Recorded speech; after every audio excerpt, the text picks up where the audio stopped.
Hi. ഇന്നേ ദേ കുറേ മാമ്പഴം ഇപ്പം ദേ മഴയൊക്കെ തുടങ്ങിയപ്പോൾ മാമ്പഴം നിറച്ച് പഴുത്ത് വീഴുന്നുണ്ട് കേട്ടോ. അപ്പം എല്ലാം ഒക്കെ നല്ല ഇതാവില്ല, ചിലതിനൊരു കറുത്ത കുത്തൊക്കെ ഉണ്ടാവും. അത് നമുക്ക് എടുത്തു വെക്കാൻ പറ്റില്ല. അപ്പം ഞാൻ വിചാരിച്ചൊന്ന് നമുക്ക് മറ്റേ മാങ്ങയുടെ ആംപാപ്പട് ഉണ്ടാക്കില്ലേ, നോർത്തിലൊക്കെ നമുക്ക് കിട്ടും, ഇവിടെയും കിട്ടുന്നുണ്ട്. പക്ഷേ നോർത്തിലാണ് ഏറ്റവും കൂടുതൽ ആംപാപ്പട്. അപ്പം അതൊന്നും ഉണ്ടാക്കാമെന്ന് വിചാരിച്ചു. അപ്പം അതിന് മൂവാണ്ടൻ മാങ്ങയാണ് കേട്ടോ. അപ്പോൾ നമുക്കിന്നൊന്ന് നോക്കാം. നല്ല പഴുത്ത മാങ്ങ കേട്ടോ. അപ്പം നമുക്കിതൊന്ന് അരച്ചിട്ട് ഇതിൻ്റെ പൾപ്പ് അരിച്ചെടുക്കണം കേട്ടോ. നമുക്കൊന്ന് അരച്ചെടുക്കാം ആദ്യം. മൂവാണ്ട മാങ്ങ ആവുകൊണ്ട് നാരുകളൊക്കെ ഉണ്ടാവും, അപ്പം നമുക്ക് അരിക്കണം നല്ലോണം.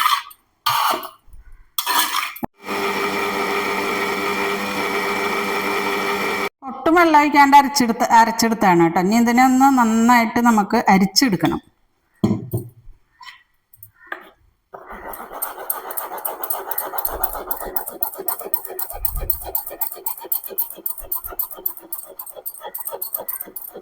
അതേ കണ്ട, അതിൻ്റെ നാരാണ് കേട്ടോ മൂവാണ്ട മാങ്ങയുടെ. ബാക്കി പൾപ്പൊക്കെ അതേ അടിയിൽ നന്നായിട്ട് വന്നിട്ടുണ്ട്.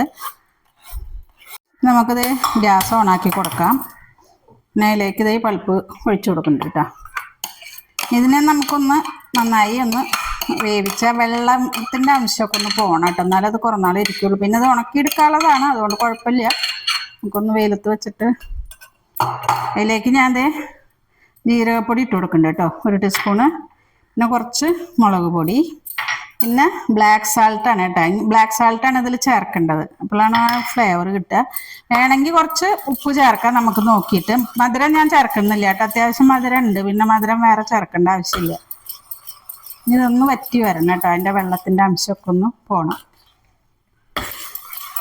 കട്ടിയായി തുടങ്ങിയിട്ടുണ്ട്. ഞാൻ അതിലേക്ക് ഒരു അരമുറി ചെറുനാരങ്ങയുടെ നീരൊഴിക്കുന്നുണ്ട് കേട്ടോ. എന്താ വെച്ചാൽ ഒരു പ്രിസർവേറ്റീവ് വേണത്, പിന്നെ ഒരു ചെറിയ പുളി വേണമല്ലോ, നല്ല മധുരമല്ലേ മാങ്ങയ്ക്ക്. അപ്പോൾ ആമ്പാപ്പടിനൊക്കെ ഒരു പുളിയും ഉണ്ടാവുമല്ലോ, അപ്പം അതിനും കൂടി വേണ്ടിയിട്ടാണ് കേട്ടോ. ഇതായിട്ടുണ്ട് കേട്ടോ. ഞാൻ ഗ്യാസ് ഓഫാക്കാൻ പോയി, ഇരുന്നൊന്ന് കട്ടിയാവും. ഇത് ഇളക്കുമ്പോൾ എപ്പോഴും ഇത്തിരി ദൂരം നിൽക്കണം കേട്ടോ. നല്ല നീളമുള്ള പിടിയുള്ള കയ്യിലോണ്ട് ഇളക്കണം, അല്ലെങ്കിൽ മേലേക്കൊക്കെ അതേ എവിടെയൊക്കെ പൊട്ടിത്തെറിച്ചിട്ടുണ്ട് നിറച്ച്. ഒത്തിരി ദൂരം നിൽക്കണം നമ്മൾ. ഈ തടവിട്ട് 2 പ്ലേറ്റ് എടുത്തിട്ടുണ്ട് കേട്ടോ. അപ്പം അതിലേക്ക് നമുക്കിത് ഒന്ന് ഒഴിച്ചു കൊടുക്കാം. ഇനി വെയിലത്ത് വെച്ച് ഉണക്കിയെടുക്കണം നമുക്ക്.